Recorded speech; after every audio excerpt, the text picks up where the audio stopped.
लाजो आज घर से भूखे ही पेट काम पर निकली थी। कल शाम बंगलों से मिले बचे कुचे भोजन को उसने सुबह बच्चों की थाली में डाल दिया था। बच्चे कुछ ज़्यादा ही भूखे थे। ज़रा देर में थाली सफ़ा चट हो गई थी। लाजो के लिए 2 निवाले भी न बचे। लाजो ने लोटा भर पानी हलक में उड़ेला और काम पर निकल गई।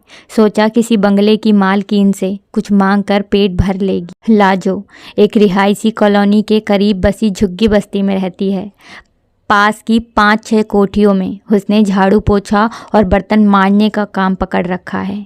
5 बरस पहले जब उसका पति शराब पीने के कारण मरा था तब उसका अजय पेट में ही था। उसके ऊपर 2 बिटियां थीं। 3 बच्चों का पेट पालना इस महंगाई में अकेली लाजो के लिए कितना मुश्किल था, यह सिर्फ वही जानती है। किराए की झुग्गी है। बच्चों को पास के प्राइमरी स्कूल में डाल रखा है। घर के किराए, बच्चों के कपड़े, फीस, किताबों में उसकी सारी कमाई छूमंतर हो जाती है। महीना बीत जाते हैं। बच्चों को दूध दही का स्वाद चखे। घर में खाना कभी कभी ही बनता है। सच पूछो तो बंगलों से मिलने वाली झूठन पर ही उसका परिवार पल रहा है। लाजो पहली कोठी में काम के लिए घुसी तो मेम साहब ने कहा, लाजो आज बर्तन नहीं हैं। साफ सफाई के बाद ये लिस्ट लेकर सामने किराने की दुकान पर चली जाना। ये सारा सामान ले आना। साहब बात कराए हैं। आज से नवरात्रे हैं। सारा उपवास का सामान है। हाथ अच्छी तरह से धोकर जाना। लाजो थैला लेकर किराने की दुकान पर पहुंची तो लिस्ट में लिखा सामान लाला ने निकाल कर उसके सामने रख दिया। प्लास्टिक की थैलियों में भरे मखाने, छुआरे, राजगिरी, सूखे मेवे, आलू और अरारोट के चिप्स, पापड़, देसी घी के डिब्बे और ना जाने क्या क्या, जिनके बारे में लाजो ने कभी सुना भी नहीं था और ना देखा था। उपवास में ऐसा भोजन, इसका मतलब आज उसको इस घर से बचा कुचा रोटी दाल नहीं मिलने वाला। उसका मन भारी हो गया। बच्चों के भूखे चेहरे आंखों के सामने नाचने लगे। उसके बाद के 2 घरों में भी व्रत पूजा के कारण लाजो को रोटी नहीं मिली। बस एक घर में चाय ही मिल पाई जो उसके पेट की आग का दमन करने में असमर्थ रही। लाजो को अब ज़्यादा चिंता इस बात की होने लगी कि अगर किसी के घर से बचा हुआ खाना ना मिला तो दोपहर को घर लौटकर बच्चों को थाली में क्या रखेगी। उसका ध्यान धोती के छोर में बंधे पैसों की ओर गया। उसने खोलकर देखा, एक 10 का नोट और 5 के 3 नोट के साथ चंद सिक्के ही थे। पूरा महीना सिर पर था। ये पैसे भी खर्च नहीं कर सकती थी। वह तेजी से चौथे बंगले की ओर चल दी।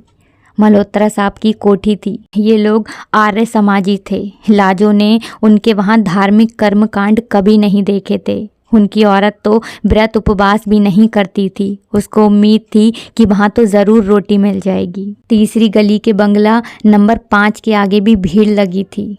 लोग कई गुटों में खड़े बातचीत कर रहे थे। लाजो का दिल किसी अनहोनी से धड़कने लगा। बाहर खड़ी एक महिला से पूछा तो पता चला मल्होत्रा साहब नहीं रहे। आज 11 बजे उनका देहांत हो गया। अंदर फर्श पर अर्थी पड़ी थी। घर की औरतें अर्थी को घेरे बिलाप कर रही थीं। लाजो एक कोने में जाकर बैठ गई। 2 घंटे बीत गए। लोगों का तांता लगा हुआ था। अर्थी उठने का नाम ही नहीं ले रही थी। लाजो को खींच लगने लगी। उसकी आंतें भूख से कुलबुला रही थीं। उसे रह रहकर अपने बच्चों की याद आ रही थी। कोठरी के दरवाजे पर माँ का इंतज़ार करते भूखे बेटे बैठे होंगे। कोठरी के दरवाजे पर माँ का इंतज़ार करते भूखे बैठे होंगे। दोपहर 2 बजे जाकर कहीं अर्थी उठी। मल्होत्रा मेम साहब के दरुण क्रंदन से लाजो की आंखें भी भर आईं। स्वयं के साथ घटित घटनाक्रम चलचित्र की तरह आंखों के सामने घूम गया। जब उसके पति की मृत्यु हुई थी, स्वयं का बिलाप और दोनों बेटियों का हिचकियाँ लेकर रोना याद कर उसका गला रुंध गया।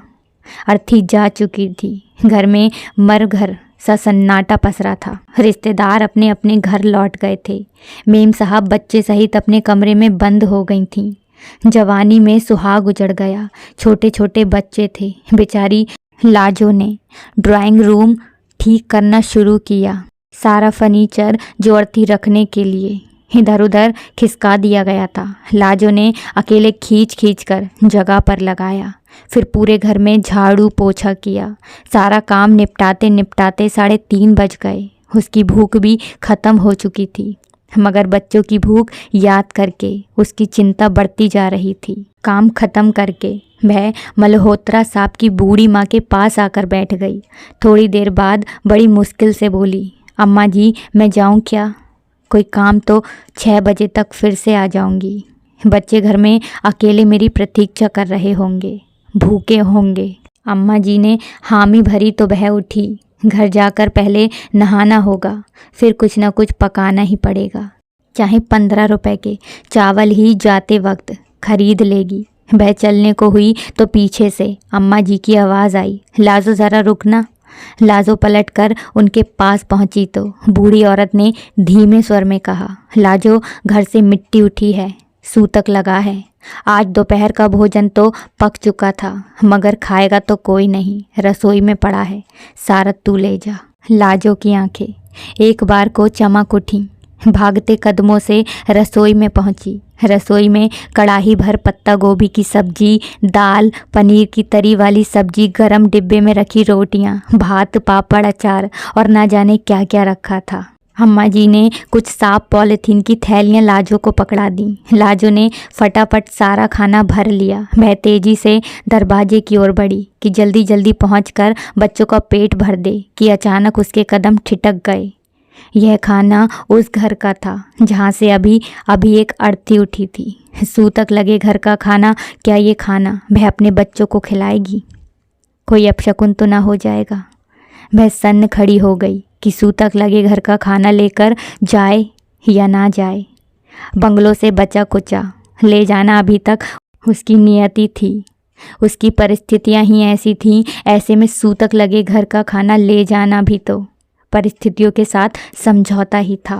पेट के आगे क्या शकुन और क्या अपशकुन। दोस्तों, इस कहानी से हमें ये सीख मिलती है कि हमें भोजन को कभी भी बर्बाद नहीं करना चाहिए, और अगर हमारे पास कुछ भोजन बचा है तो हमें उस भोजन को ऐसे लोगों को दे देना चाहिए जिसे वास्तव में उसकी बहुत ज़्यादा ज़रूरत होती है।